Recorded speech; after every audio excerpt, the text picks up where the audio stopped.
You are listening as if the world around you becomes quiet, and what remains is a simple scientific question.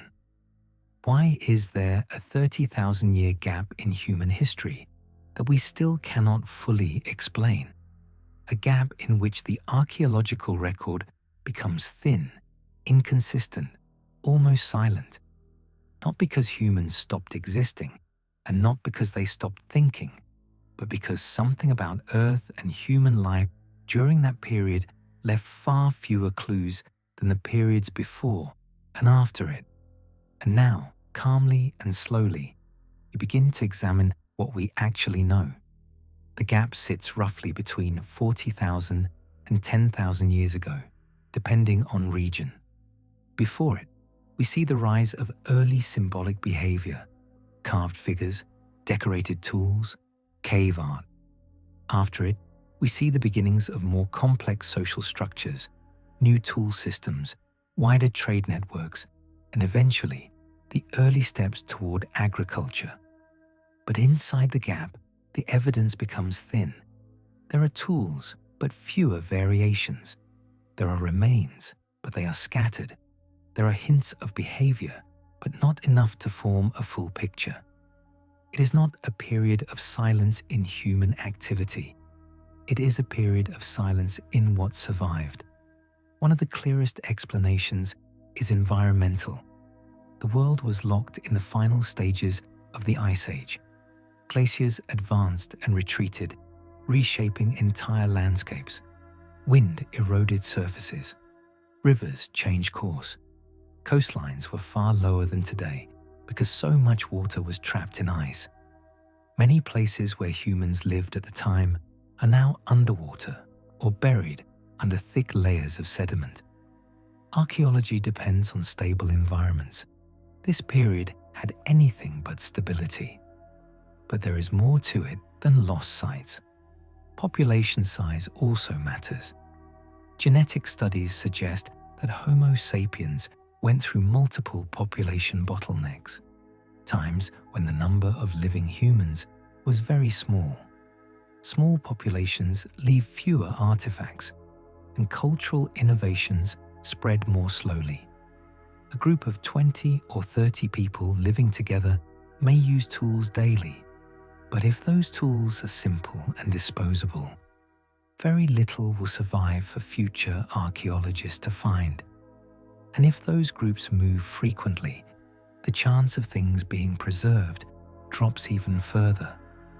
We also know that much of early human technology was made from organic materials. Wood, plant fibers, hides, sinew. All of these decay quickly, especially in unstable climates. A spear with a wooden shaft and a simple stone point might last years in daily use, yet leave almost nothing behind tens of thousands of years later. Clothing, baskets, rope, shelters, nets, traps. These were essential technologies, but nearly invisible in the archaeological record. The gap feels empty partly because humans relied heavily on tools that do not fossilize. Diet and mobility also shaped this period. Humans were primarily nomadic hunter-gatherers. They followed herds, seasons, and water sources. This lifestyle required flexible knowledge systems rather than permanent structures.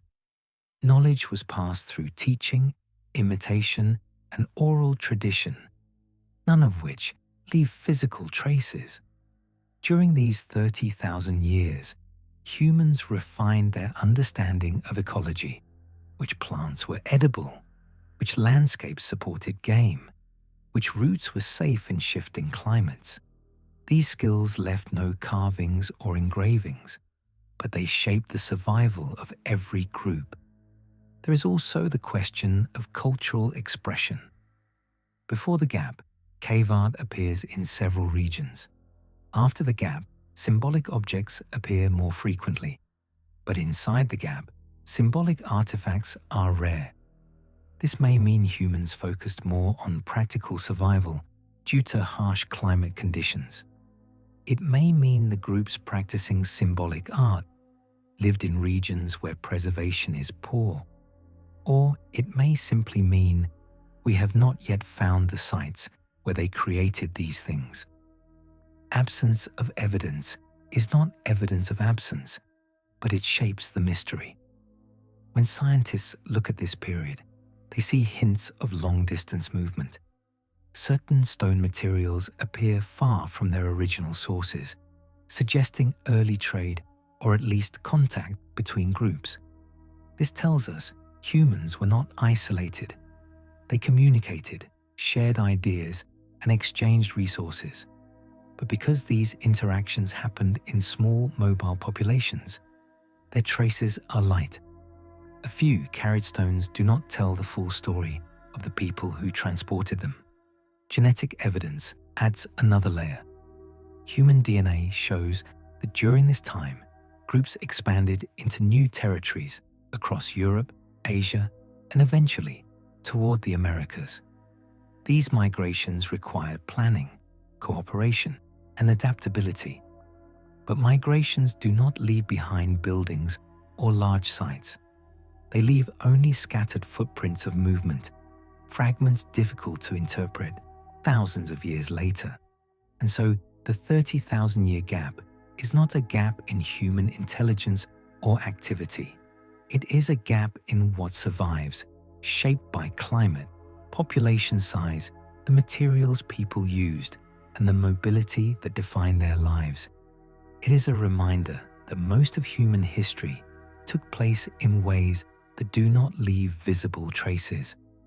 What we see in the record is only a fraction of what actually happened.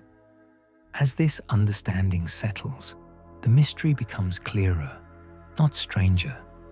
You begin to sense how this long period shaped the humans who eventually created art, tools, agriculture, and societies. The gap becomes a period of development, hidden by time, waiting to be explored more deeply as the story continues in the next segment. If you look closely at the world inside that 30,000-year stretch, you notice something important. Humans were not frozen in time. They were adapting, moving, responding to environmental pressures in ways that shape the future of our species, even if those actions left only faint marks. When scientists piece together the fragments that survived, a picture forms, not complete, but detailed enough to understand what daily life might have looked like for the small populations moving across Ice Age landscapes. Climate was one of the strongest forces shaping this period. Around 40,000 years ago, temperatures were unstable. Cold periods arrived quickly and ended suddenly. Regions that were habitable one century could become dangerous the next. These shifts forced humans to move often, following food sources and avoiding extreme conditions. Groups might occupy a valley for a single generation and then leave it permanently.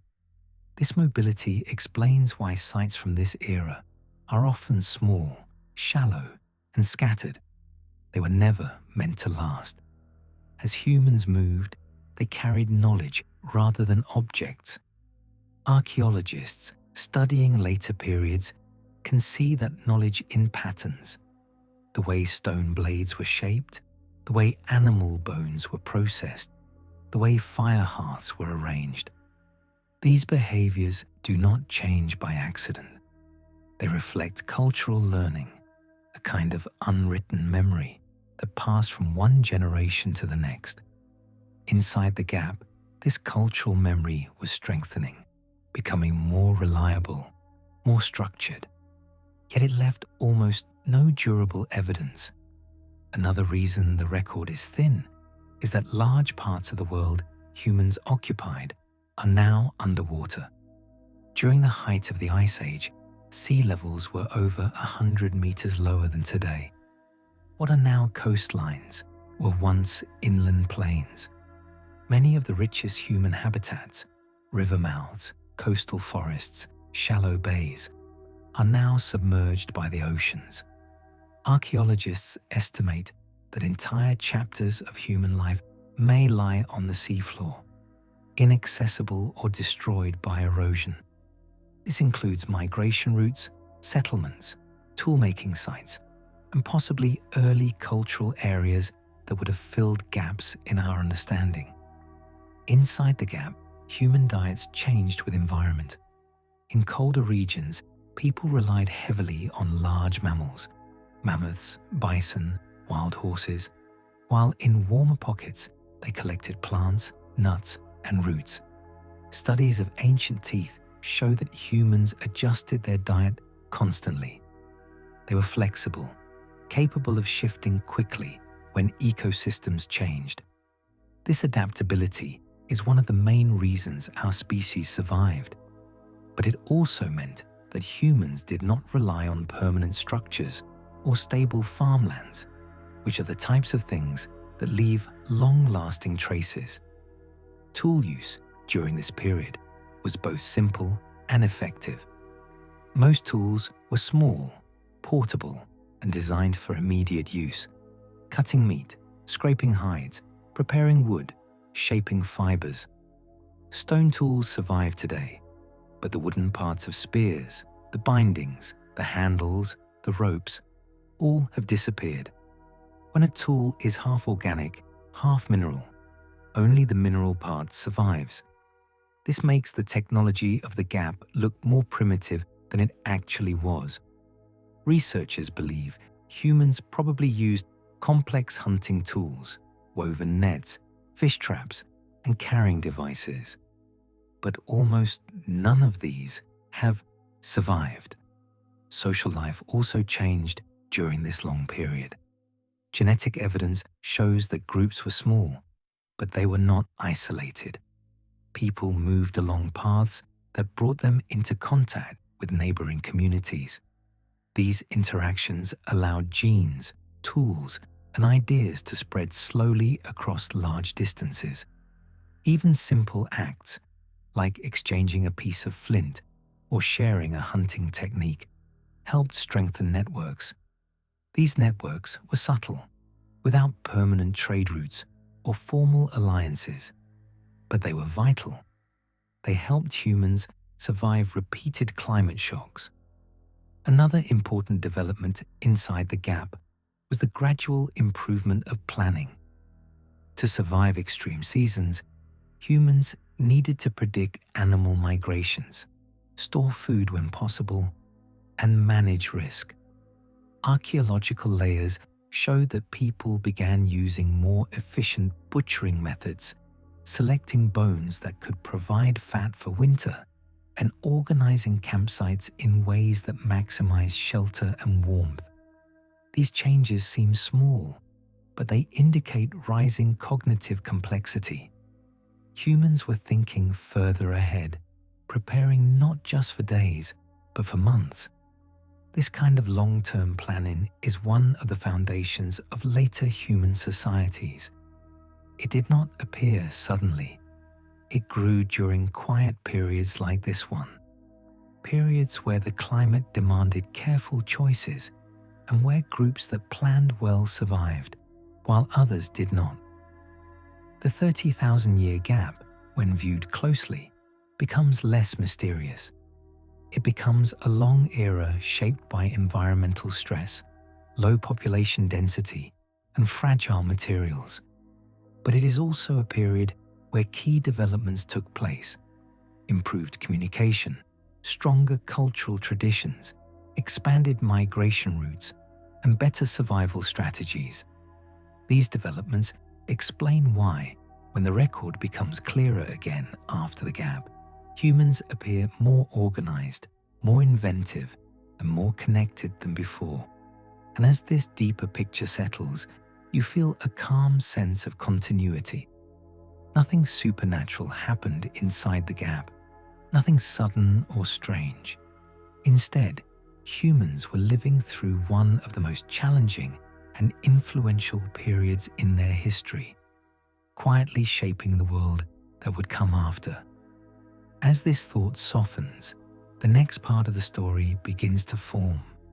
ready to explore how humans finally emerged from the gap with new skills and new patterns that changed everything. As you move deeper into this quiet investigation of the 30,000-year gap, you begin to see how strongly climate instability shaped everything humans left behind. The archaeological silence is not mysterious when viewed through the lens of Earth's rapid climate swings. Between 40,000 and 10,000 years ago, temperatures rose and fell far more often and far more sharply than at almost any period in later human history. These swings reshaped ecosystems faster than small groups of humans could settle, build, or leave anything permanent. When scientists study ice cores from Greenland or Antarctica, they find abrupt events known as Dansgaard-Oeschger cycles, where temperatures could shift by as much as 10 degrees Celsius in a matter of decades. For modern humans, a shift like that would challenge entire nations. For early humans, it meant constant relocation. Campsites were abandoned, hunting grounds disappeared, plants stopped growing in familiar places, and animals moved along new routes. These rapid transitions fragmented human populations, making it extremely difficult for long-lasting cultural traditions to stabilize. Inside the gap, this meant that humans rarely stayed in one place long enough to build durable structures.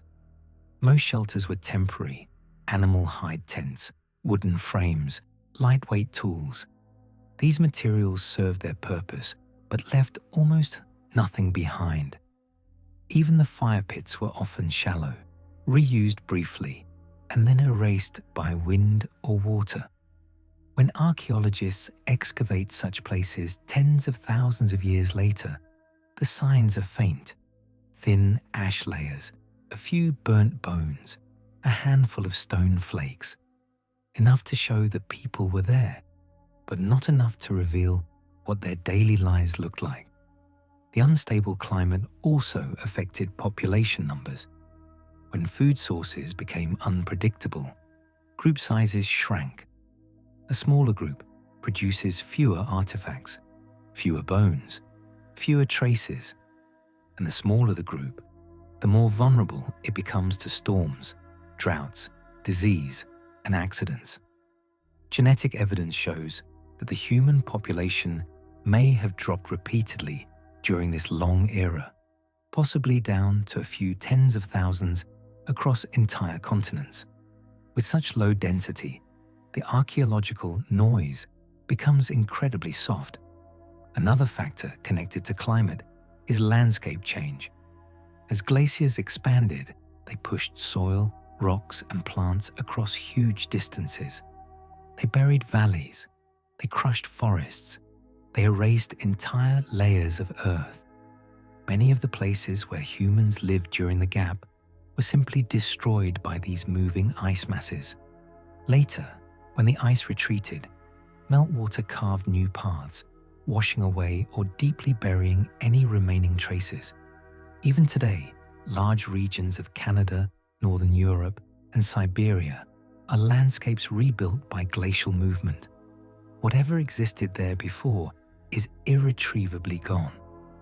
What remains from this era often comes from the few pockets of land that escaped glaciation: Southern Europe, parts of Africa, sections of Asia. But even there, erosion and rising sea levels have removed entire chapters of the record. This helps explain why the gap seems global, even though the erasing forces were not evenly distributed. It is not that humans disappeared everywhere. It is that evidence disappeared almost everywhere. Climate instability also shaped human behavior in another subtle way. It encouraged experimentation and flexibility. Groups learned to target different animals depending on the season. They adjusted hunting strategies when herds shifted direction. They expanded their diet to include fish, shellfish, or plant species that earlier populations rarely used. These adaptive steps required intelligence and planning, but because they relied on perishable tools, nets, traps, spears with wooden shafts, the record of that intelligence is nearly invisible. Despite this, scientists find clues in the marks left on animal bones. Cut patterns suggest systematic butchering. Breakage marks show that people extracted marrow, a calorie-rich resource. Burned bones indicate controlled fire use. These small signs reveal a population that understood its environment well and was capable of efficient survival strategies. None of this looks dramatic in a museum or textbook, but it reflects steady cognitive development that later supported more complex societies. As climate conditions gradually stabilized near the end of the gap, something important happened. Human populations began to grow. Groups stayed longer in certain regions. Seasonal rounds became more predictable, and with stability came the first opportunities for cultural traditions to thicken, to accumulate, to leave behind more durable evidence. The archaeological record becomes richer again, not because humans suddenly improved, but because the environment finally stopped erasing their work. You begin to understand why the gap remains difficult to explain. It is not a single mystery with one missing piece. It is the result of many overlapping processes: rapid climate change, mobile populations, fragile materials, low density, and the destructive forces of ice and water. All of them work together to thin the evidence, leaving only fragments behind. And as this understanding settles, you feel yourself moving toward the next part of the story, the moment when humans begin to emerge from the chaotic cycles of the Ice Age, carrying with them new skills and patterns that would soon reshape the world. When you look at the 30,000-year gap from the perspective of movement rather than objects, the picture shifts again. Humans were not stationary during this long stretch. They were expanding into new territories, leaving older ones behind, crossing mountain passes, river corridors, grasslands, and coastlines that no longer exist today. This constant movement is one of the main reasons the record feels thin. The people who created it rarely lived long enough in one place for their traces to accumulate. Genetic studies show a steady outward spread of human groups during this period. One major corridor led through the Middle East into Europe. Another moved across Asia. A third extended down into Southeast Asia and eventually toward Australia. These migrations were not sudden waves. They were slow, steady shifts. Family groups moving a little farther each year, adjusting to climate, following herds, exploring unfamiliar land. And because these movements were gradual, they left few large settlements behind. A group might camp in a valley for a season and then continue onward, leaving only a few broken stones or burnt bones. In Europe, migration patterns were tightly linked to the movements of reindeer, horses, and mammoths. When herds traveled north during warmer periods, humans followed. When temperatures dropped, groups retreated southward to more sheltered regions. This oscillation repeated many times across the 30,000-year span, creating layers of short-term camps rather than long-term villages. Archaeologists find these brief traces, but they are scattered and faint, making it difficult to build a clear narrative. Further east, in Siberia and Central Asia, humans faced even harsher conditions. Here, mobility was essential. Groups traveled along river valleys, one of the few consistent features in a changing landscape. When rivers froze, people moved across ice sheets. When they thawed, people used small watercraft made from wood and animal skins. These technologies were practical and effective, but they left no durable remains. The result is a wide region where humans lived for tens of thousands of years, yet left almost no permanent archaeological footprint. In Southeast Asia and Oceania, migration produced a different kind of problem for archaeologists. Rising sea levels at the end of the Ice Age flooded entire landmasses. What were once broad coastal plains, rich, habitable areas where early humans likely lived, are now ocean floors. As sea levels rose by more than 100 meters, countless sites disappeared. This loss contributes directly to the apparent gap, because many of the most likely locations where humans settled are no longer accessible. Even within Africa, the cradle of humanity, mobility increased during this era. Environmental zones shifted repeatedly. Some regions that were once wet became dry. Others transformed from desert to grassland.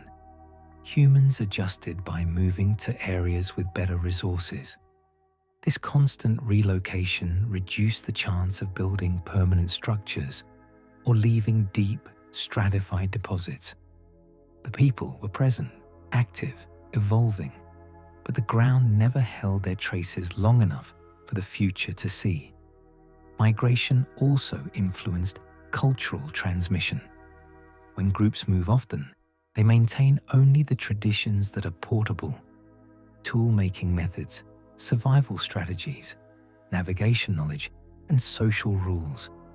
These traditions leave few visible records. Objects tied to mobility tend to be light, perishable, or reused until they break beyond recognition. Even stone tools can be recycled many times, reshaped again and again until almost nothing remains. This efficiency is logical for a mobile lifestyle, but unhelpful for archaeologists. As humans encountered new environments, they also encountered new challenges. Different predators, different prey, different weather patterns. They adapted through small, gradual adjustments. These adjustments did not produce monumental buildings or elaborate carvings. Instead, they produced new tool shapes, new hunting strategies, and new ways of organizing daily life. These changes are visible only when comparing artifacts across long distances and long stretches of time. They show up as trends rather than as singular, dramatic discoveries. Scientists studying mitochondrial DNA see another important pattern: repeated mixing between groups. When populations met, they exchanged genes. This mixing spread innovations, but it also blurred the differences between regional cultures. Over long periods, this kind of blending makes it harder to identify distinct archaeological signatures. The story becomes smoother, harder to separate, harder to reconstruct. All of this leads to one simple conclusion. The 30,000-year gap feels empty because humans were moving too quickly and too flexibly for their records to accumulate. Migration was not a side detail. It was the defining feature of human life. As this understanding settles in, the mystery begins to feel less like a missing chapter and more like a chapter written in motion. The evidence is faint because the people who created it were never still long enough for the earth to preserve their lives in detail. And as you let this thought rest, you sense the next segment forming, ready to explore how early humans were changing internally, how their minds, communication, and cooperation evolved during this long, quiet stretch. When you look at the 30,000-year gap through the lens of the human mind rather than through physical objects, the story becomes clearer. Even though the material record is thin, there are measurable signs that human cognition, communication, and cooperation were undergoing important developments during this period. These changes do not fossilize. They do not survive in the ground, but they appear indirectly through patterns of migration, genetic diversity, hunting strategies, and the types of tools that emerge after the gap ends. One of the clearest indicators of cognitive change is planning depth. To survive rapid climate swings, early humans needed to think much farther ahead than their ancestors. They had to track animal migrations across long distances, anticipate when ice would form or melt, and know which regions would become dangerous as temperatures shifted. This kind of planning requires a stronger working memory, more stable communication systems, and a shared understanding within groups. Archaeologists see the results of this planning in the consistent shapes of stone tools across wide areas. Consistency implies teaching. Teaching implies structured communication. Language itself does not fossilize, but its effects do. The spread of specific tool-making traditions across thousands of kilometers suggests that information was transmitted efficiently and accurately. This kind of cultural stability is nearly impossible without advanced language skills. Humans inside the gap were not primitive communicators. They were refining complexer speech, expanding vocabularies, stabilizing grammar, and developing a shared understanding of the world. These changes shaped the abilities of all future societies, but they left no direct physical trace. Social cooperation also appears to have strengthened during this era.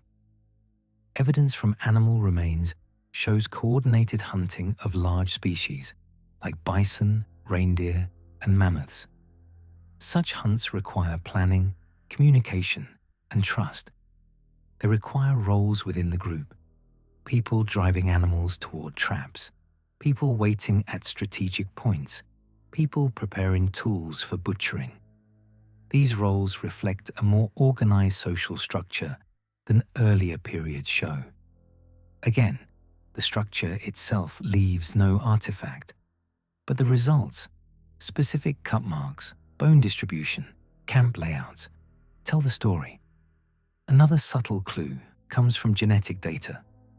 When populations mix, as they did repeatedly during migrations in this era, genetic diversity increases. This diversity implies regular contact between groups, which in turn implies a social behavior pattern that favors cooperation and exchange over conflict. Humans were learning to navigate relationships beyond immediate family circles. They were forming alliances, sharing knowledge, and perhaps even exchanging individuals between groups. These social bonds help stabilize cultural memory, making it easier to preserve skills over generations. Inside the gap, you also see the early signs of what anthropologists call cumulative culture. This is the ability to build on previous knowledge rather than starting from scratch.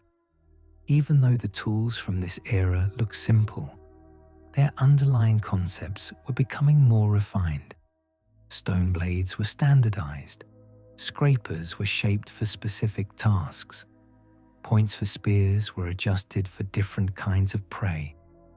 These changes accumulated slowly but consistently over thousands of years.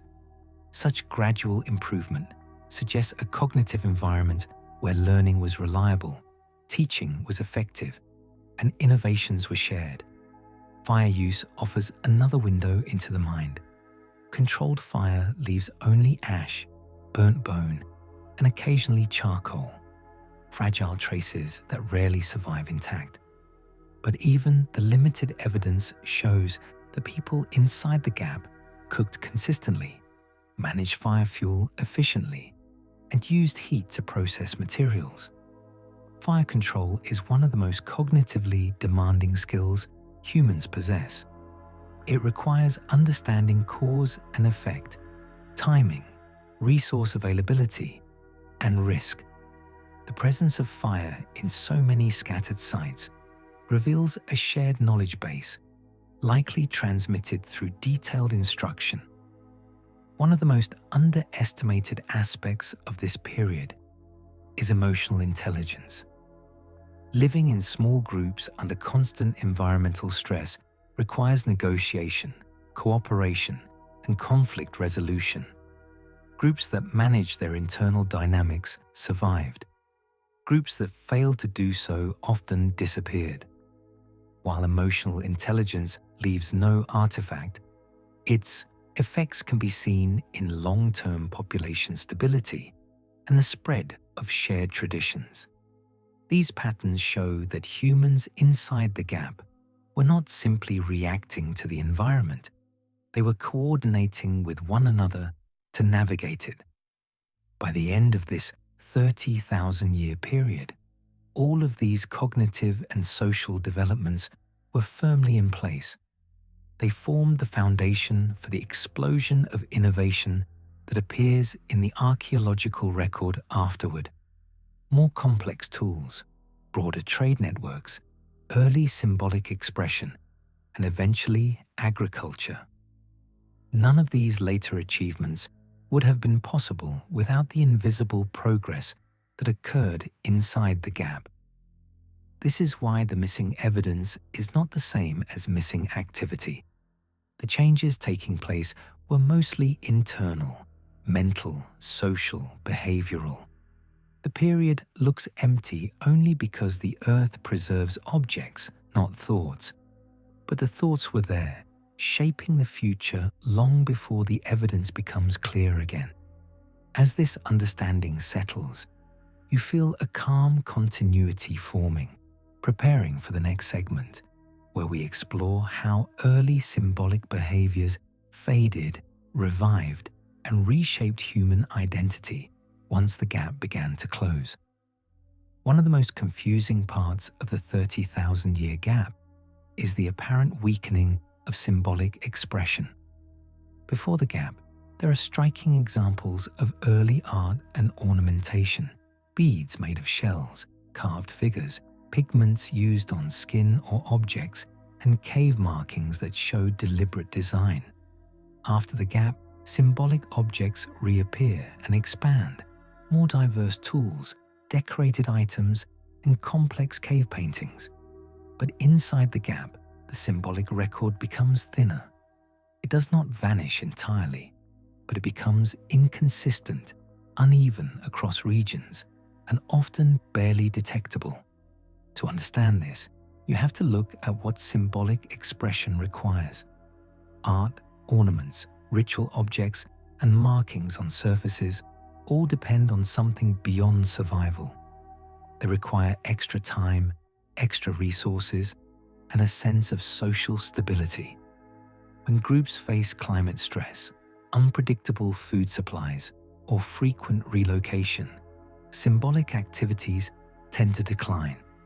They are not abandoned permanently. They simply become less practical during difficult periods. Inside the gap, many human groups lived under high environmental pressure. Their priorities centered on food, mobility, and group safety. This does not mean they lost symbolic thinking. It means they expressed it in ways that did not survive. Body painting, temporary markings on wood or soil, and ephemeral decorations made from plants or soft materials would leave no trace after thousands of years. The archaeological record is biased toward durable things: stone, bone, ceramic. Early humans used very little of these for symbolic purposes during the gap, so their expressions are largely invisible today. Another factor is population density. In periods with fewer people, symbolic traditions are more likely to fade or shift dramatically. Cultural practices require stable communities to maintain them. If a small group moves often, loses members, or merges with another group, symbolic traditions can change rapidly or disappear entirely. These shifts leave no clear material signal. What looks like a loss of culture is often just a change in materials or a move to forms we cannot detect. There is also the question of preservation environments. Some of the most famous cave art comes from regions with stable caves that protect pigments for tens of thousands of years.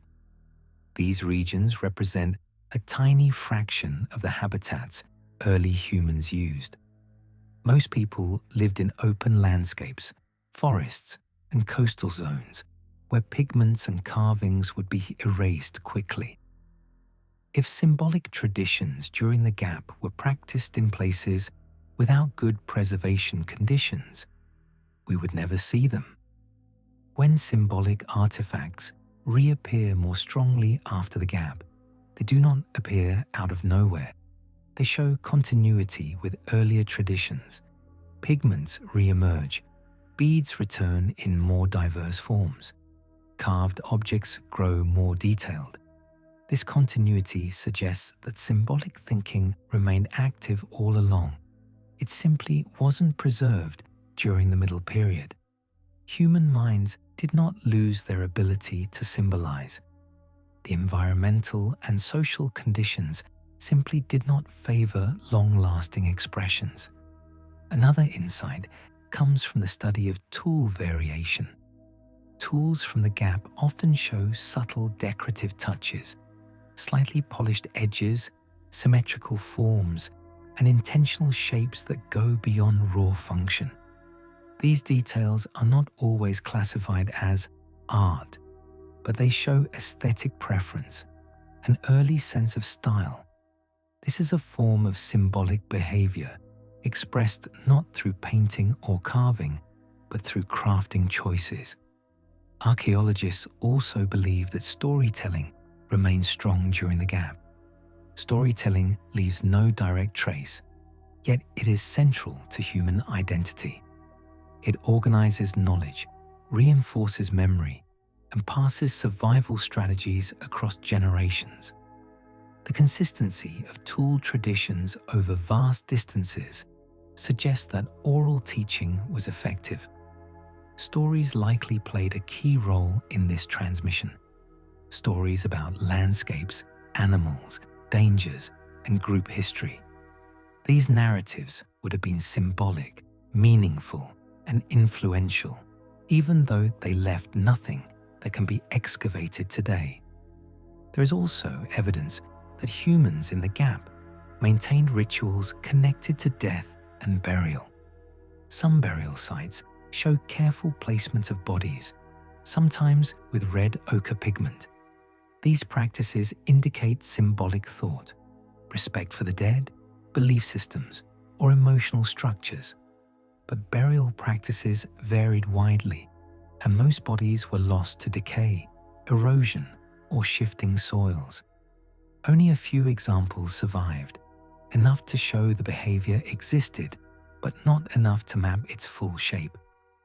By the time the gap closes, symbolic activity begins to rise again.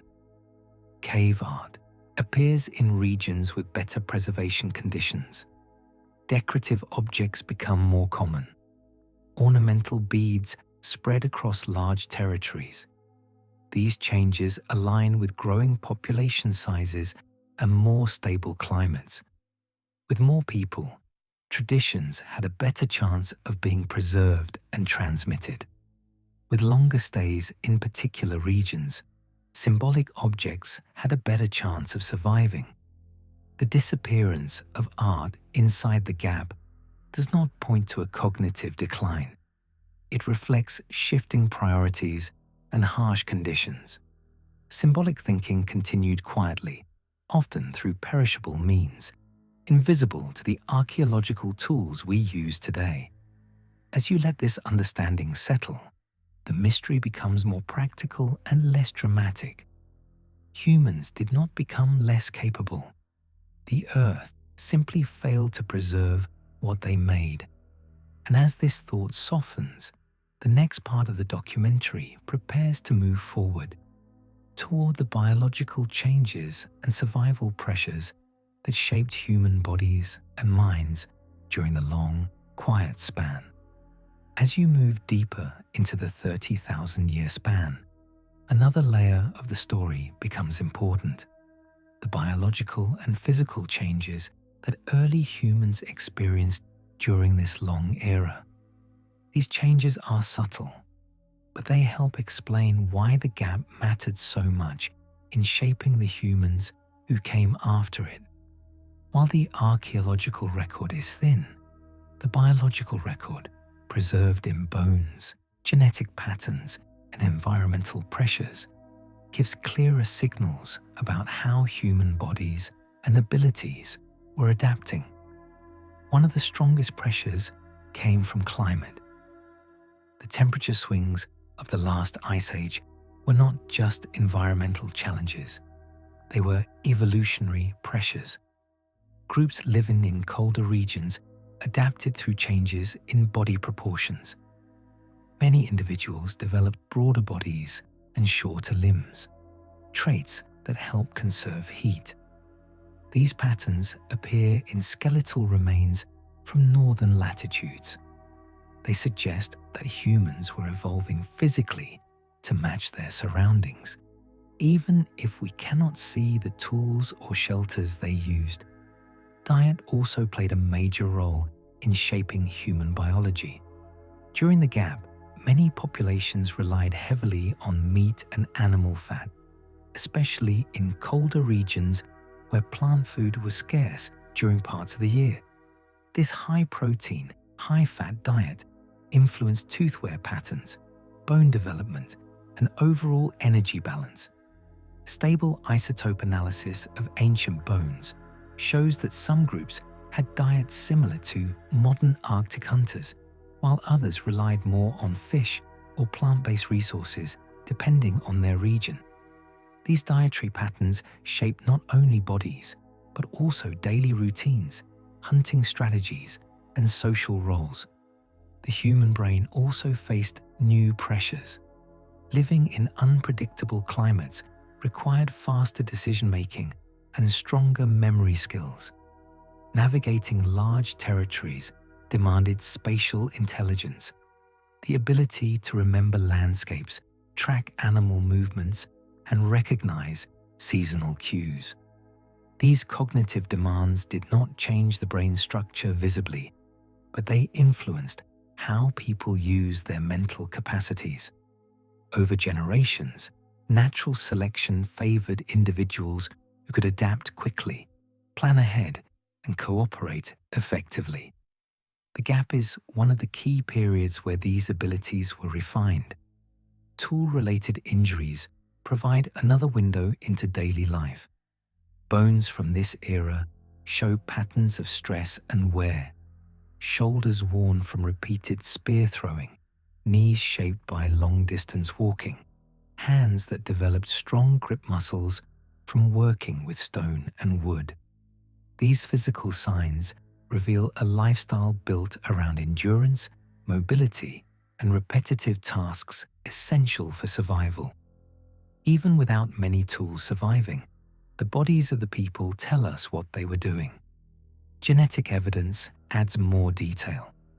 During the gap, humans across different regions mixed multiple times, which increased genetic diversity. This diversity is linked to healthier populations and better resistance to diseases. It also suggests that early humans were traveling, meeting, and merging more often than previously assumed. Each encounter allowed traits and ideas to spread. Evolutionary change during this time was not driven by isolation, but by steady interaction across huge territories. There is also the relationship between humans and large animals. Many of the species hunted during this period, including mammoths, woolly rhinoceros, giant deer, and other megafauna, required coordinated group strategies and advanced physical capability. Hunting these animals shaped human strength, teamwork, and endurance. But as the climate changed, many megafauna populations declined. This forced humans to diversify their hunting methods, target smaller game, and rely more on plant foods. These shifts in diet influenced metabolism and energy use over long timescales. Another subtle but important biological change relates to childhood. As tools became slightly more specialized and social roles more structured, children needed longer periods of learning. This extended developmental window is a hallmark of modern humans. It allowed more time for skills to be taught, practiced, and improved. Even though we cannot see childhood directly in the archaeological record, the long-term stability of tool traditions implies that teaching became more systematic during this period. This extended learning phase shaped both behavior and brain function. Human sleep patterns may also have adapted. Living in changing climates and moving often meant adjusting to different day lengths, temperatures, and risks. People likely slept in shorter cycles, waking periodically to check surroundings or maintain fire. Over time, these patterns may have strengthened cooperation. Individuals taking turns staying alert, sharing warmth, and protecting the group. Sleep leaves no trace in soil or stone, but its influence on survival and social bonding was significant. Taken together, these biological and behavioral changes show that the gap was far from empty. It was a period where the human body and mind were shaped by intense environmental demands. The evidence is indirect, but it is consistent. Humans who emerged after the gap were stronger planners, more flexible hunters, more cooperative, and better adapted to a wide range of environments. The mystery of the gap becomes clearer when seen this way. It was not a pause in human evolution. It was an accelerator. The forces acting on people were strong enough to reshape abilities without leaving many objects behind. As this understanding settles, the next part of the story begins to gather. How early trade networks, material choices, and resource use slowly expanded as humans moved toward the end of the gap and into a more stable world. As you move further into the 30,000-year gap, another layer becomes visible: the emergence of early networks. These were not trade routes in the modern sense. They were loose, shifting pathways through landscapes shaped by climate and animal movement. But they reveal something important. Humans inside the gap were not isolated. They were connected in subtle ways, even if the evidence is scattered and faint. One of the clearest signs of early networking is the movement of raw materials. Archaeologists find stone types far from their geological source: flint, obsidian, quartzite, and other minerals transported over distances of tens or hundreds of kilometers. This movement could happen slowly, passed from group to group, exchanged during brief encounters, or carried over long migrations. But regardless of the mechanism, it carries the same message. Human groups interacted more than the sparse record might suggest. Obsidian is one of the most informative examples. It is a volcanic glass with a unique chemical signature. When obsidian tools show up far from any volcano, it means people either traveled directly to the source or passed the material through several groups in a chain of exchanges. These exchanges imply trust, communication, and shared understanding. Even without permanent settlements, people maintained relationships across landscapes. Food resources also hint at early networks. In some regions, bones of animals from distant territories appear in campsites. This could mean long hunting trips, seasonal migrations, or exchanges with neighboring groups. Each scenario requires coordination and knowledge, knowing where animals move, when they arrive, and which groups occupy which valley or river corridor. People inside the gap also used a wider range of resources than earlier populations. Instead of relying only on large game, they gathered plants, trapped small animals, collected shellfish, and fished in rivers and coastal areas. These activities required tools made from wood, bone, fiber, and hide. Most of these materials decay quickly, but the few that survive show careful shaping and specialization. Fishing points made from bones suggest that people understood water systems well. Bone needles indicate the production of clothing suited to colder climates. Even finely shaped scrapers show an understanding of hide processing, which was crucial for making weather-resistant clothing. These activities reveal something essential. Humans were diversifying their survival strategies. They were learning how to extract resources from many environments: forest, tundra, grassland, and coastal zones. This diversification marks a step toward resilience. Groups that could rely on multiple food sources were better able to survive climate swings, and their adaptability spread through contact with neighboring groups. Another important feature of early networks was information sharing. Even though it leaves no physical artifact, the patterns in surviving tools suggest that knowledge traveled across long distances. When archaeologists find similar tool forms thousands of kilometers apart, it implies either shared ancestry or repeated contact. For example, certain blade-making techniques appear across Europe and parts of Asia during the gap, showing a technological style held in common by groups that never formed large settlements.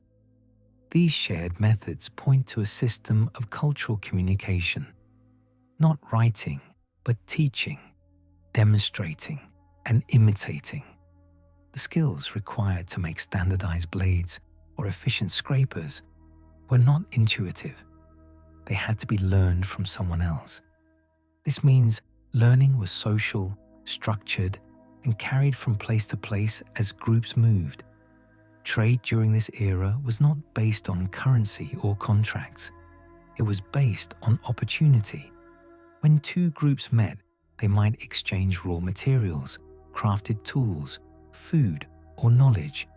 Such exchanges strengthened relationships that might be needed later, during harsh winters, migrations, or encounters with predators.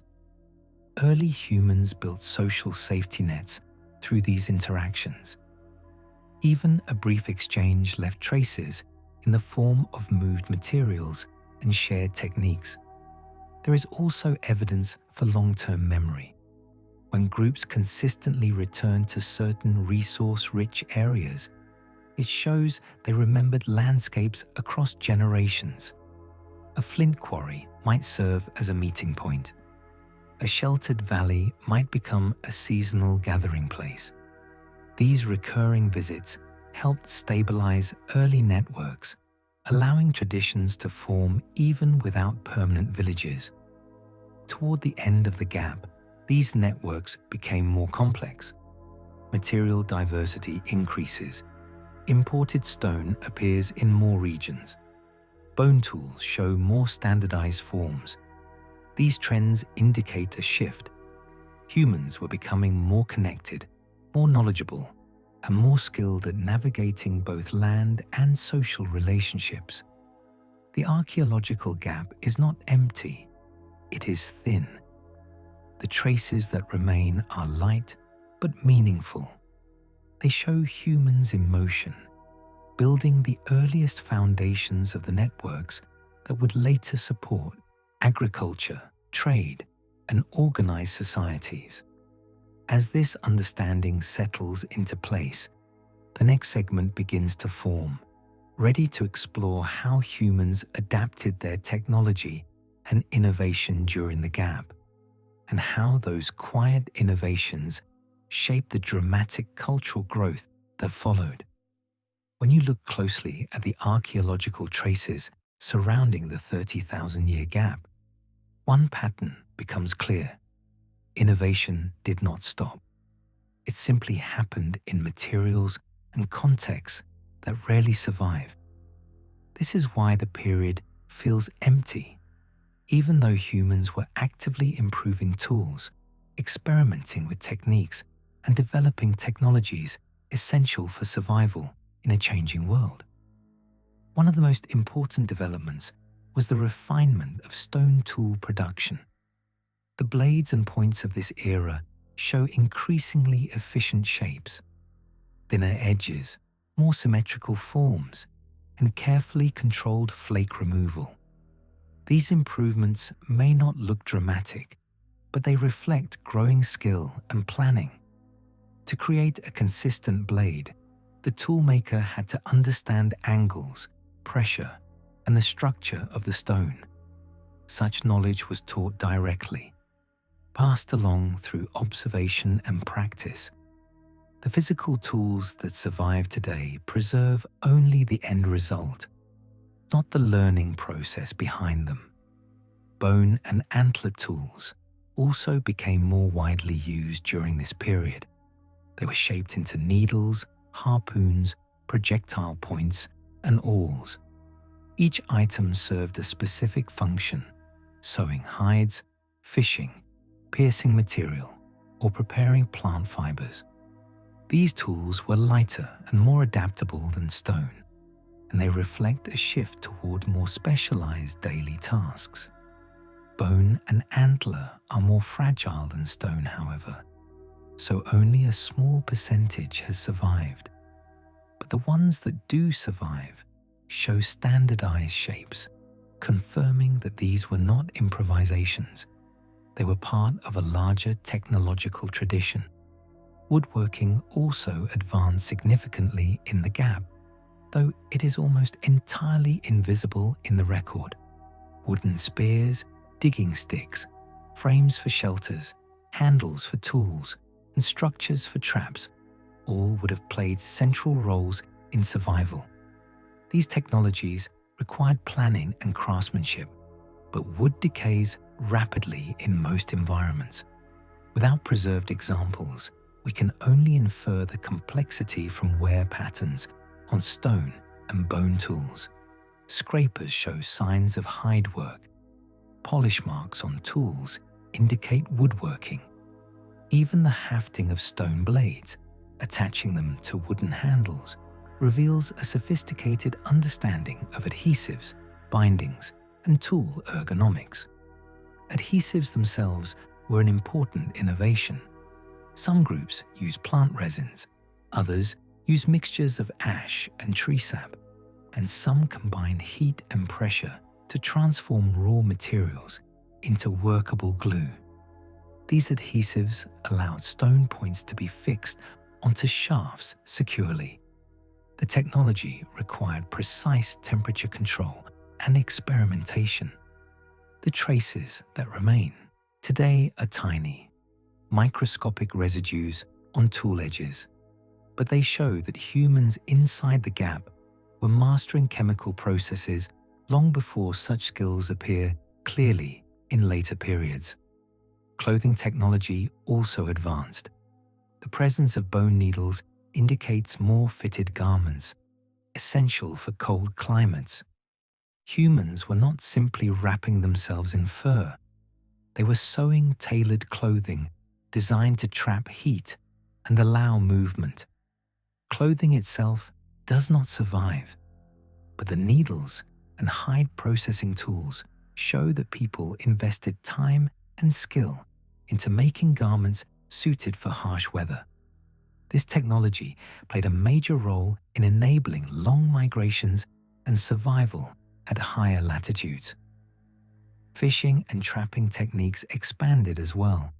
Barbed points, shaped hooks, and smoothed bone rods suggest that people developed methods to catch fish, birds, and small mammals. These methods required less energy than large game hunting and provided reliable food sources during difficult seasons. While wooden traps and nets have vanished, the tools that remain tell us they once existed and were central to daily life. Fire technology grew more advanced too. People learned how to manage different fuels, wood, bone, and even dried grasses, to produce heat at varying intensities. Fire was used not just for cooking, but for hardening wooden tools, shaping bone, and processing materials. The knowledge required to control fire in multiple ways suggests cognitive sophistication that does not show up as artifacts, but is recorded indirectly in burned materials and hearth structures. Hunting weapons also improved. The atlatl, or spear thrower, may have been developed or refined during this period, although physical examples from the gap are rare. The few that survive from slightly later periods show that humans had discovered how to extend the leverage of the arm, allowing spears to travel farther and faster. This technology would have been extremely useful for hunting large animals, and extremely unlikely to survive unless made from bone or antler. Another innovation, invisible but critical, was the creation of containers. People used woven baskets, leather pouches, and wooden bowls to transport food and tools. These containers reflect an important shift: the ability to store resources for later use. Storage marks a major advancement in planning and resource management. Yet almost none of these items survive from the gap due to their organic materials. When you put all of this together, the archaeological silence becomes easier to understand. Humans were inventing, refining, and improving technologies constantly, but they relied on materials that decay and techniques that leave only faint traces. Most of what they built, carried, or wore has been erased by time. What remains is just enough to show the direction of their progress. The gap is not a technological void. It is a period where innovation happened quietly, in forms that nature does not preserve well. And by the end of the gap, these innovations had accumulated into a foundation strong enough to support the dramatic cultural growth that followed. As this perspective settles, you begin to see the next phase of the story forming: the rise of regional diversity and how different human groups developed their own ways of life as the world warmed and stabilized. As the long 30,000-year gap moves toward its later stages, one of the clearest patterns to emerge is regional diversification. Humans were spread across Africa, Europe, Asia, and parts of Oceania, and each region developed its own strategies for survival. These strategies were shaped by climate, available resources, population size, and migration histories. The gap feels quiet, mainly because these developments rarely produced durable artifacts. But biologically, behaviorally, and socially, humans were becoming more diverse. In Africa, where Homo sapiens first evolved, populations were relatively larger and more genetically varied than in other regions. Environmental change was frequent, but not as extreme as in Ice Age Europe. This allowed groups to maintain broader toolkits and more stable traditions. Some stone technologies became highly refined, showing careful preparation of cores and standardized blade production. While few symbolic objects survive from this time, the continuity of tool-making styles suggests strong cultural memory and long-term learning networks. Europe, by contrast, was heavily shaped by glacial cycles. During colder phases, much of the continent became uninhabitable, forcing populations into southern refuges. When warmer periods returned, people expanded northward again. This cycle created noticeable changes in technology and behavior. Groups living near the edges of the glaciers developed specialized hunting skills for cold-adapted animals such as reindeer and mammoths. Their tools became lighter and more efficient for mobile lifestyles. The harsh environment limited the preservation of wooden and fiber technologies, which likely formed the majority of their daily equipment. In Western and Central Asia, populations lived in transitional zones, neither as cold as Europe nor as stable as Africa. These regions show some of the earliest long-range material exchanges. Stone types and tool styles move between distant locations, suggesting that contact was common. The geography of the region, mountains, river systems, open steppe, created natural corridors for movement. People living here developed flexible technologies that worked in multiple environments, hunting on open plains, collecting plant foods in valleys, and fishing in major rivers. East Asia presents a different picture. Although the record from this period is sparse, the tools that do survive show independent innovation. Blade traditions differ from those in Europe and Western Asia, indicating that local groups were solving similar problems in different ways. This independence highlights an important point. Human populations were not all following the same cultural trajectory. They were responding to their environments in unique ways, producing regional identities long before the first formal societies emerged. In Southeast Asia and Oceania, rising and falling sea levels reshaped coastlines dramatically. Groups living here adapted to coastal resources, fish, shellfish, and marine mammals. These diets required tools made mostly of organic materials: wooden spears, fiber nets, woven baskets, fish traps. Almost none of these tools survive today, but indirect evidence shows their importance. Stable isotope analysis of ancient bones indicates heavy reliance on marine foods. This tells us that people had mastered coastal living long before such techniques appear clearly in the archaeological record. Australia, reached by humans more than 50,000 years ago, developed yet another set of regional adaptations. Populations here lived in diverse environments, from deserts to rainforests.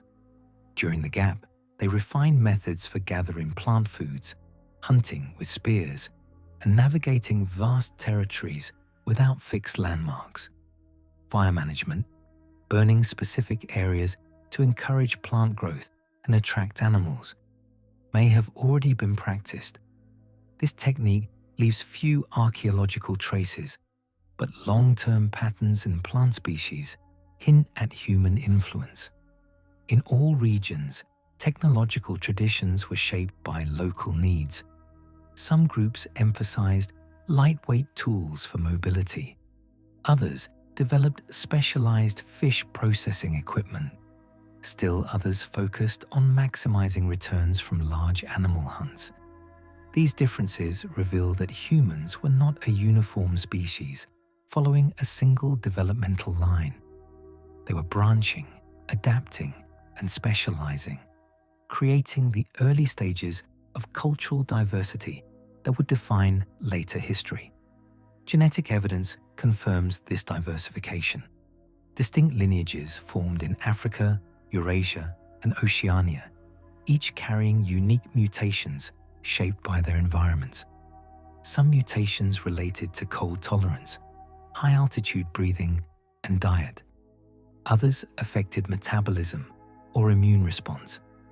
These biological differences reflect thousands of years of regional adaptation inside the gap.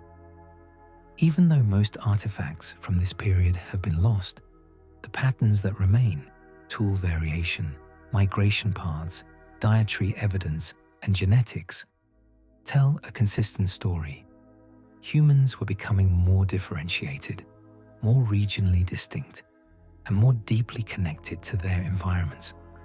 By the time the gap ends, these regional cultures are ready to take dramatically different paths as the climate stabilizes and new opportunities emerge.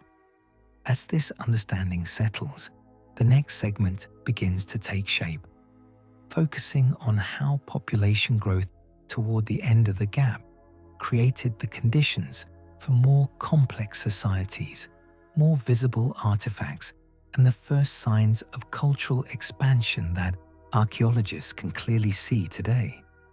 As the long 30,000-year gap approaches its final millennia, one of the most significant changes begins quietly: population growth. For most of the gap, human groups were small, scattered, and frequently on the move. But slowly, as climates stabilized and resources became more predictable, population density increased. This growth changed almost everything. Not only how people lived, but how visible they became in the archaeological record. To understand why this matters, consider what small populations leave behind. A group of 20 people living in a temporary camp for a few weeks might produce only a handful of stone flakes, a layer of ash, and a few bones. Most of it will be scattered or destroyed by weather, erosion, or animal activity. But when groups begin to grow to 50 or 100 or several hundred, their physical traces multiply. They build fires more often. They process more animals. They create debris fields large enough to survive environmental changes. They may return to the same location year after year, allowing deposits to accumulate. This is exactly what starts to happen toward the end of the gap. Larger populations also meant more stable social structures. With more people to share work, communities could afford to invest time in tasks that did not produce immediate survival benefits. Tasks like experimenting with new tools, shaping decorative items, or building more permanent shelters. These activities left more durable evidence, not because humans suddenly became smarter, but because they finally had the time, energy, and stability to create objects that stood a chance of being preserved. Food availability played a major role in this shift. As the Ice Age began to warm, plant diversity increased in many regions. Rivers carried more fish. Woodland areas expanded. These environmental changes supported higher population densities. People could gather more reliably, hunt smaller game in larger quantities, and rely on broader diets. Stable food availability reduces the need for constant migration. Less migration means longer stays in camps. Longer stays mean deeper archaeological layers. Genetic data supports the idea of population expansion. Toward the end of the gap, there is a noticeable increase in genetic variation in certain regions, which typically signals larger, more interconnected populations. These growing communities exchanged ideas more frequently, spreading tool innovations and cultural practices. This exchange created more uniform technological traditions, standardized blades, common hunting methods, recognizable tool shapes that archaeologists can identify today. Another effect of population growth was specialization. When groups are small, everyone performs similar tasks. But when communities grow, individuals can focus on particular skills: toolmaking, hide processing, fire management, navigation, or teaching. Specialization leads to higher quality tools and more distinctive craftsmanship. These objects, being better made, have a higher chance of surviving long periods of time. This is one reason why artifacts after the gap look more refined, not because humans suddenly advanced, but because specialization produced clearer, more consistent material signatures. Population growth also changed mobility patterns. While people still moved seasonally, they began to use smaller territories more intensively. Instead of migrating hundreds of kilometers each year, many groups shifted toward repeated use of well-known routes. This shift left more permanent features on the landscape: hearths, storage pits, tool-making sites, and butchered animal remains.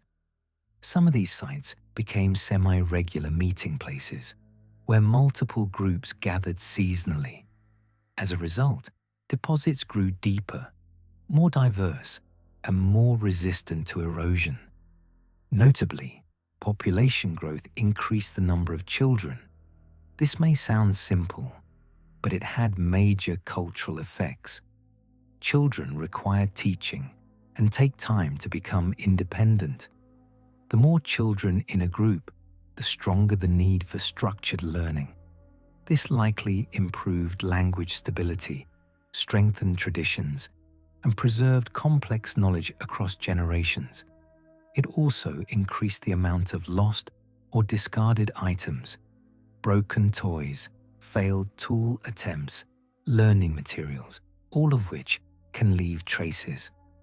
Toward the end of the gap, as these changes spread across regions, the archaeological record begins to brighten. Suddenly, we see more tools, more sites, more evidence of daily life. The gap did not close because humans changed abruptly. It closed because more people were doing more activities in more places, leaving behind more material evidence that Earth could finally preserve. In other words, the missing part of the record is not a mystery of human behavior. It is a reflection of population size. Small populations leave small traces. Large populations leave traces that survive. As this understanding settles, the next segment begins to form, focusing on how the end of the gap prepared the way for the earliest signs of settled living, the first semi-permanent shelters, and the cultural patterns that would eventually lead toward agriculture. As the long 30,000-year gap approaches its final chapters, the archaeological record begins to show a subtle but important shift in how humans organize their living spaces. Not yet villages, not yet farms, but something in between: semi-permanent shelters and repeated occupation of the same favorable locations. These early forms of stability help explain why the end of the gap looks suddenly full of evidence, while the middle remains thin. Climate stabilization was one of the main drivers behind this change. As the Ice Age began its slow decline, temperatures became more predictable. Large areas that were once locked in ice or extreme cold opened into grasslands, forests, and well-watered valleys. These environments supported more plants, more animals, and more reliable seasonal cycles. Humans who had spent millennia adapting to harsh unpredictability now found places where conditions remained favorable year after year. This environmental stability encouraged humans to return to the same areas repeatedly. Archaeologists identify these sites by layered deposits: multiple hearths stacked over time, repeated patterns of tool-making debris, clusters of animal bones showing similar species hunted across generations. These layers indicate that groups were no longer moving constantly over vast distances.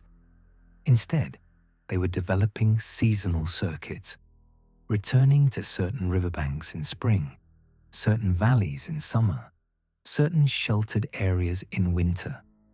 With repeated occupation came more substantial shelters.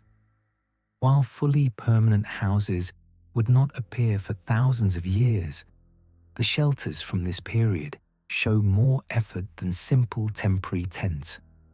Wooden frames were built from carefully selected branches. Animal hides were stretched and secured more tightly. Entrances were oriented to block wind. Hearths were improved to control smoke. Some shelters used partially dug-out floors to trap warmth. These improvements were practical responses to climate, and they reflect growing familiarity with specific landscapes. Because wood and hide decay quickly, most shelters have disappeared. But archaeologists find the outlines: post holes, soil discoloration, patterns of stones used to weigh down hide coverings. These traces show that people invested more time in construction, indicating longer stays and more predictable living arrangements. This shift also changed social organization. When groups stayed in one place for longer periods, daily routines became more structured. Tasks could be divided more efficiently. People could store food for short periods, prepare materials in advance, and build tool-making areas separate from sleeping spaces. The organization of space, even in simple camps, reveals planning and a desire for order. This planning is one of the early markers of the transition toward settled life. Food processing at these sites also became more sophisticated.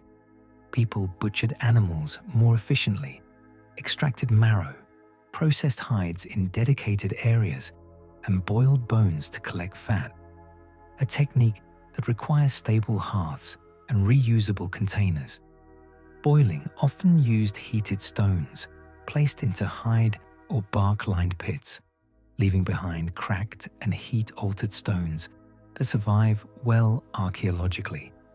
These stones provide strong evidence of structured cooking practices.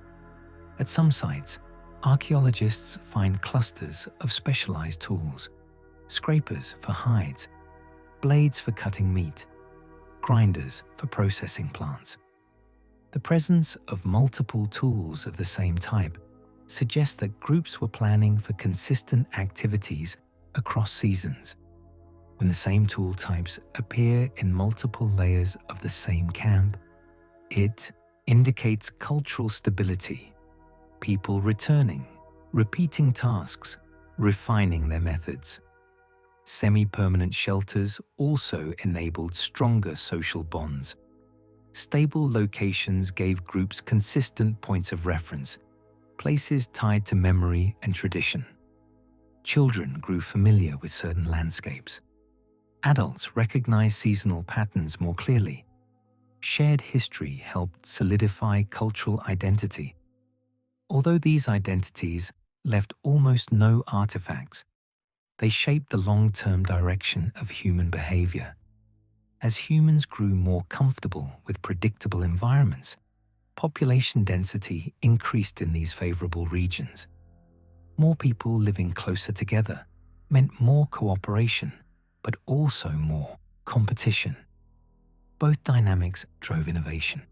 Groups refined hunting strategies, shared techniques, and improved their tools. As these innovations accumulated, the archaeological record became richer, simply because more objects were being made, used, broken, and discarded in the same places. Toward the end of the gap, some sites show evidence of storage pits, shallow depressions used to keep food cool or safe from animals. Storage does not mean agriculture yet, but it is a crucial step. It marks the beginning of delayed return strategies, gathering or hunting more than needed for the moment, and planning for future shortages. This behavior reflects a deeper level of foresight and group coordination. Taken together, the rise of semi-permanent shelters, repeated occupations, improved construction, structured cooking areas, and early storage practices reveal a slow but steady transition toward more stable lifeways. The people living through this period were not building cities or farms, but they were laying the cognitive and behavioral groundwork that would one day make those developments possible. The gap, once seen as an empty stretch, now becomes a gradual incline. Humans learning how to stay, how to plan, how to organize, how to manage resources over time. And as this context settles, the next segment begins to take shape, focusing on the first clear emergence of symbolic and cultural complexity after the gap, and why those expressions finally became visible again in the archaeological record. As the long 30,000-year gap approaches its end, something noticeable begins to appear again in the archaeological record: symbolic expression. Not suddenly and not everywhere at once, but gradually. Cave paintings, ornaments, carved objects, and traces of ritual behavior start to re-emerge in different regions. These reappearances often create the illusion of a cultural explosion, but the changes were slow and built on foundations that had been developing quietly throughout the gap. To understand why symbolic expression becomes visible again, you need to look at three factors: population size, environmental stability, and technological conditions. All three were shifting at the same time. The first factor is population density. When groups become larger and interact more regularly, symbolic traditions have more support. A pattern carved into bone, a bead worn as ornament, or a painted mark in a sheltered cave requires shared meaning. It must be understood by others to matter.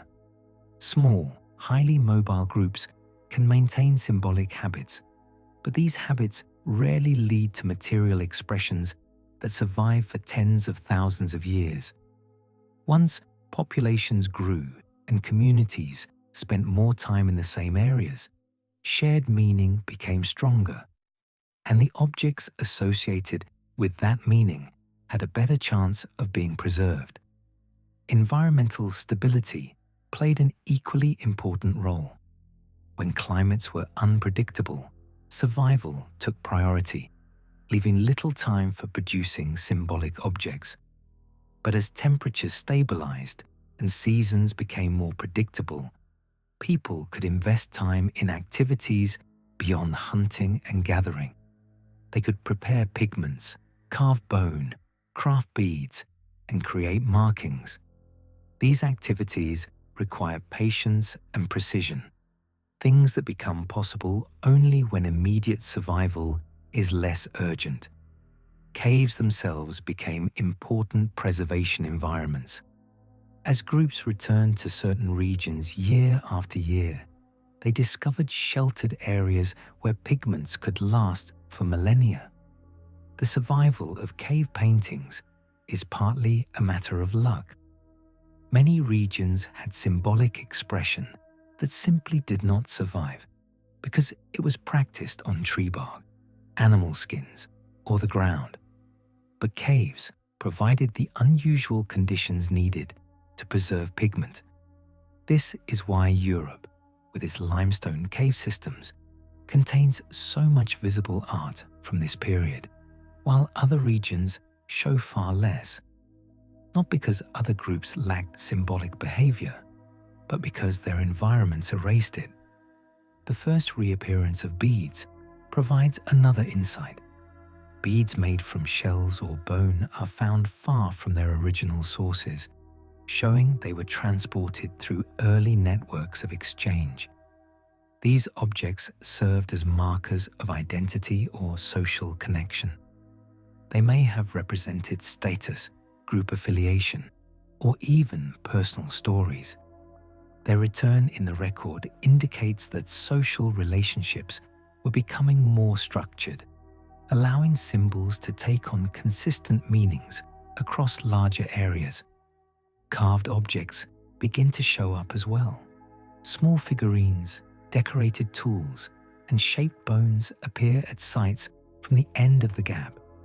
These carvings require fine motor control, specialized tools, and time to practice the skill.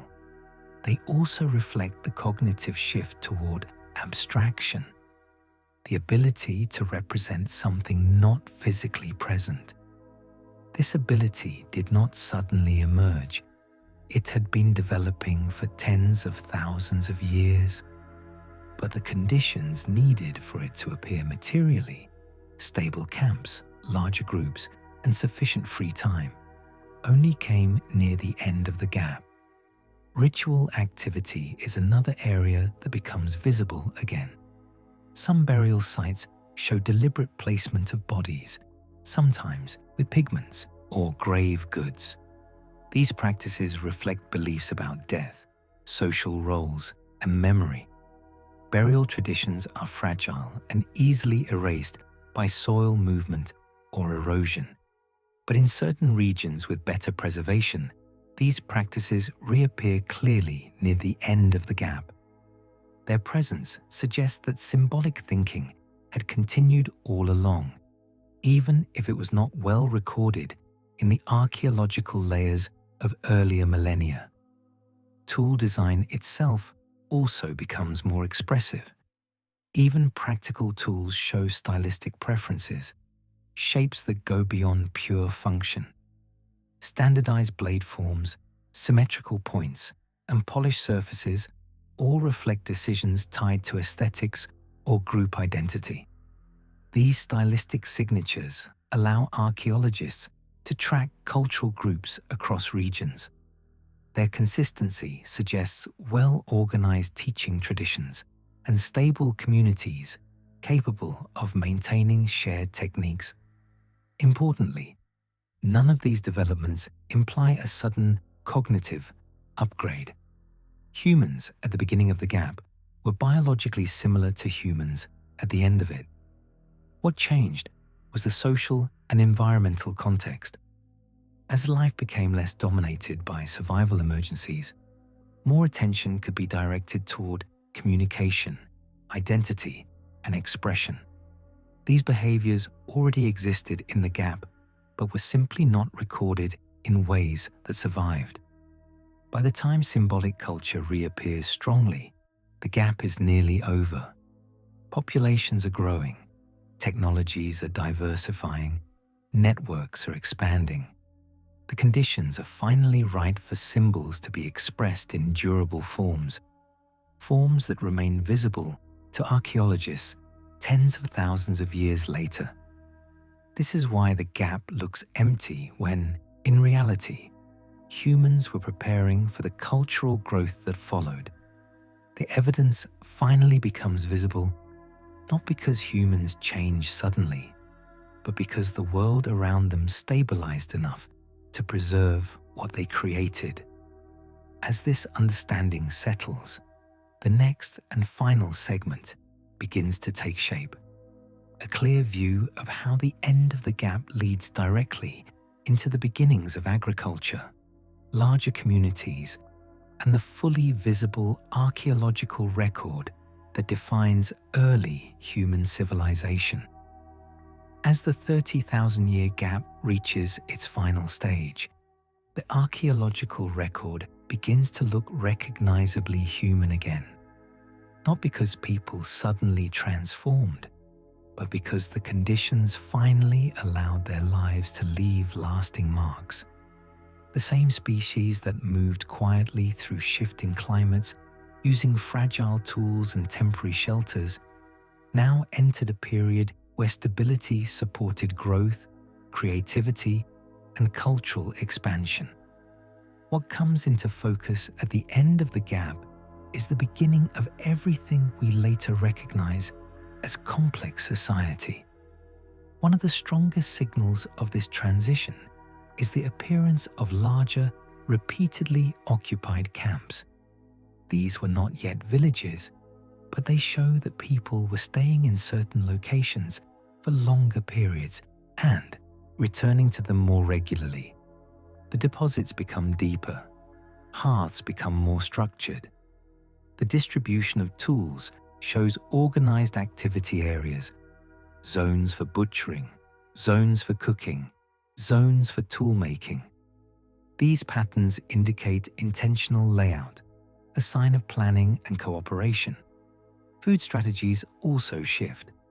People begin gathering a wider range of plant species, some of which later become domesticated. Grinding stones appear more frequently, used to process seeds and grains. These stones are heavy and not easy to transport long distances, suggesting that groups intended to remain in the same area for extended periods. They also represent a new concept: investment in equipment for future use. This marks a departure from pure mobility toward more settled lifeways. Hunting methods change as well. Instead of relying mainly on large animals, groups diversify further, targeting small game, fish, and seasonal plant resources. This diversification created more stable food supplies, reducing the need for constant relocation. When people found places that consistently provided multiple food sources, they stayed longer. Over time, these stable areas became hubs of cultural activity, where skills were refined and shared. The end of the gap also coincides with the development of more durable tools. Stone points become more standardized. Bone tools show finer craftsmanship. Some regions begin experimenting with composite tools, items made by combining multiple materials in one functional object. These improved technologies leave clearer archaeological signatures, revealing organized production rather than simple expedients. As populations grew, social structures became more complex. Larger groups required clearer rules, stronger cooperation, and more reliable communication. Teaching traditions became more structured. Knowledge had to be preserved across generations in ways that maintained consistency. Hunting strategies, tool-making skills, seasonal calendars. Although these systems left few direct traces, their effects show up in the uniformity and refinement of tools and in the coordinated use of landscapes. Symbolic behavior also becomes more visible at this time. People in different regions begin producing more ornaments, pigments, and carved objects. These items reflect identity, status, shared belief, or group belonging. Small differences in style between regions show that cultural identities were forming. These identities helped maintain group cohesion and structure, which in turn supported more stable social systems. Environmental stability reinforced all of these changes. As the Ice Age drew to a close, warming climates created richer ecosystems. Forests expanded, river systems stabilized, coastal zones grew into productive environments. These changes reduced the need for long-distance migrations and allowed people to build deeper familiarity with specific landscapes. With fewer sudden climate shocks, groups could rely on learned knowledge from previous generations. And with stability came experimentation. In some regions, people began interacting more intensively with certain plant species, collecting them repeatedly, tending patches where they grew, and storing seeds. These behaviors were not yet agriculture, but they were its early roots. The idea that food could be encouraged, protected, or even intentionally propagated began to form. Over many generations, these small behaviors accumulated into practices that eventually led to domestication. The same pattern appears with animals. Groups that returned to the same areas frequently encountered the same herds. Over time, these relationships changed. Selective hunting, reduced pressure on certain species, and familiarity with animal behavior laid the groundwork for the domestication that would appear thousands of years later. The seeds of herding were being planted, even if no one recognized it yet. By the end of the gap, humans had everything they needed for the transition into early civilization, stable populations, increasingly refined tools, structured learning systems, symbolic communication, and a deep understanding of local environments. What had been developing quietly for tens of thousands of years finally became visible as material culture, shelters that lasted, tools that survived, symbolic objects preserved in caves and soil. The gap ends not because humans changed suddenly, but because the world stopped erasing their traces. Larger communities, more stable climates, and broader toolkits created a record robust enough to endure. From here, the first permanent settlements appear. The earliest experiments with cultivating plants begin. Trade networks expand. Symbolic expression grows more complex. And the long, thin archaeological record finally thickens into the familiar story of human prehistory. Villages, rituals, tools, social structures, and eventually, agriculture and early civilization. The 30,000-year gap remains challenging to explain, not because humans were inactive, but because so much of their activity relied on fragile materials, mobile lifeways, and landscapes constantly reshaped by climate.